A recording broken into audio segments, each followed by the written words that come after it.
दोस्तों विप्रो लिमिटेड की बात करें तो आज रिजल्ट हमारे सामने होगा। उसके पहले अलग अलग ब्रोकरेज हाउस की क्या राय निकल के आ रही है विप्रो के रिजल्ट को लेकर उसको जानने की कोशिश करेंगे। इसके अलावा अगर आप देखें तो पिछले कुछ सालों के और कुछ महीनों के रिजल्ट कैसे रहे, क्वार्टर ऑन क्वार्टर बेसिस पे देखें या ईयर ऑन बेसिस पे, तो क्या विप्रो के रिजल्ट में इंप्रूवमेंट हो रहा है या फिर लगातार गिरावट हो रही है। वैसे तो आईटी सेक्टर बहुत ज़्यादा दबाव में पिछले 1-2 सालों से, जब से रसिया यूक्रेन का युद्ध शुरू हुआ और इन्फ्लेशन की प्रॉब्लम, इस सेक्टर को बहुत ज़्यादा मार पड़ी। और इसके पीछे वजह है कि इनका जो बिजनेस है वो ग्लोबल मार्केट से ही आता है, चाहे यूरोपियन कंट्रीज हो या फिर यूएस हो। ऐसे में विप्रो को भी मार पड़ी है, लेकिन फिर भी अगर आप देखें तो पिछले दिनों के रिजल्ट बेहतर है और विप्रो की जो परफॉर्मेंस है काफ़ी अच्छी है। विप्रो की प्राइस भी काफ़ी नीचे है, तो क्या इस समय इन्वेस्टमेंट करना चाहिए? तो इस रिजल्ट के पहले उन सारी संभावनाओं को तलाशेंगे, अलग अलग ब्रोकरेज हाउस की जो रिजल्ट के जो दावे हैं, उनके अंदाजे हैं, उसको जानने की कोशिश करेंगे और उसको फिर मैच करेंगे रिजल्ट के साथ में। जो जैसे रिजल्ट हमारे सामने आएगा उसको एनालिसिस करेंगे। लेकिन फ्रेंड, उससे पहले अगर आप पहली बार हमारे चैनल पे आए तो चैनल को सब्सक्राइब कर दीजिए, एक बेल आइकॉन दबा दीजिए ताकि जब भी नया वीडियो बने पहला नोटिफिकेशन आपको मिले। वीडियो पसंद आए तो लाइक से जरूर कीजिए। चलो फ्रेंड्स, वीडियो स्टार्ट करते हैं। मैं हूँ आपका दोस्त SB दवे और हमारे अपने चैनल ऑनलाइन कमाई में आपका बहुत बहुत स्वागत है। तो रिजल्ट के पहले बाजार में देखें तो विप्रो के शेयर में एक डायरेक्शन को तलाश रहा है स्टॉक। इस समय 412 के आसपास है, जहाँ पे 0.32% की मामूली सी तेजी है। तो एक तरह से देख सकते हो कि शुरुआत तो देख सकते हो निगेटिव हुई थी 409 के आसपास, जबकि क्लोजिंग थी 411 की कल की। अब उसके बाद में कुछ रिकवरी देखने को मिली है, लेकिन इतनी तेजी बन नहीं पा रही है। रिजल्ट का इंतजार किया जा रहा है। रिजल्ट अगर बेहतर होगा तो यहाँ पे एक शानदार तेजी आ सकती है। वैसे भी देख सकते हो कि इसकी प्राइस काफ़ी नीचे है। सबसे जो बड़ी बात है कि विप्रो ने जो बाय बैक किया था उससे भी कम प्राइस में स्टॉक मिल रहा है, तो क्या इन्वेस्टमेंट किया जा सकता है? आप इसकी परफॉर्मेंस देखें तो पिछले 5 साल में इसने 70% का पॉजिटिव रिटर्न दिया है। 3 ईयर के हिसाब से इसने 21% का पॉजिटिव रिटर्न दिया है और 1 ईयर के हिसाब से 8% की तेजी बनी है। लेकिन 3 मंथ के हिसाब से देखें तो यहाँ पे 1% की गिरावट है और 1 मंथ के हिसाब से लगभग 5% की गिरावट है स्टॉक के अंदर। 1 डे के हिसाब से लगभग 0.5% की तेजी है। तो कुल मिला के देखें तो इतना कोई खास स्टॉक ने प्रदर्शन नहीं किया। तो जो ब्रोकरेज हाउस की राय है कि इस बार जो रेवेन्यू है उसमें कुछ गिरावट हो सकती है, यानी देख सकते कि जो मार्जिनली करीब 0.1% के आसपास ईयर ऑन बेसिस पे गिरावट देखने को मिल सकती है। और रेवेन्यू में आप जो देख सकते तो 0.6%, यानी करीब जो रेवेन्यू है वो 22,781 करोड़ के आसपास रहने की संभावना बन रही है ब्रोकरेज हाउस का। ये एवरेज एक तरह से रेवेन्यू की बात करें तो फिलिप कैपिटल का कहना है कि इस समय देखें तो बिजनेस में कोई खास बड़े कॉन्ट्रैक्ट साइन नहीं हुए और देखें तो ये समय वीकनेस बहुत ज़्यादा इस कंसल्टिंग बिजनेस में, इसका असर नेगेटिव देखने को मिल सकता है।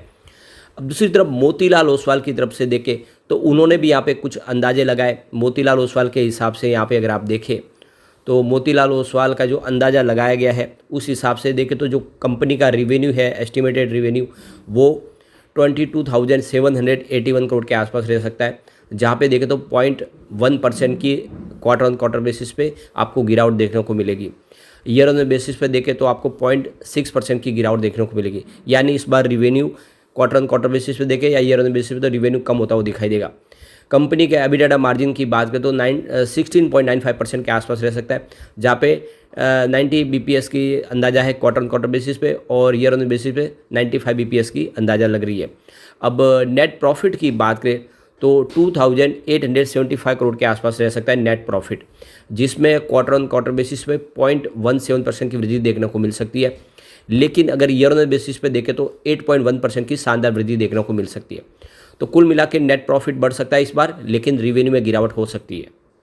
दूसरी तरफ IIFL सिक्योरिटीज़ की तरफ से भी यहाँ पे रिजल्ट के अंदाजे लगाए गए और ये सारे के सारे जो आंकड़े हैं वो मिलियन में, ये आपको ध्यान रखना है। तो उसके सितंबर क्वार्टर की बात करें तो जो रेवेन्यू है वो 2,742 $US में रहने की संभावना है, जिसमें 1.3% की गिरावट देखने को मिल सकती है और ईयर ऑन बेसिस पे देखें तो 2% की गिरावट देखने को मिल सकती है।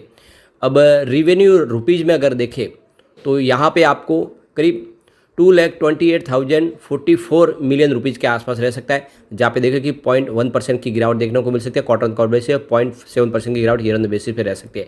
एबिटाडा मार्जिन देखें रुपीज़ में तो यहाँ पे आपको 37,412 मिलियन रुपीज़ के आसपास रह सकता है, जहाँ पे 8.4% की वृद्धि क्वार्टर ऑन क्वार्टर बेसिस पे दिखाई दे रही है और 15% की वृद्धि देख सकते हो 15 के आसपास रह सकता है, 1%, 15.1% के आसपास रह सकता है ईयर ऑन बेसिस पे। अब एबिटा मार्जिन देखें तो 16.4% के आसपास रह सकता है सितंबर के दौरान।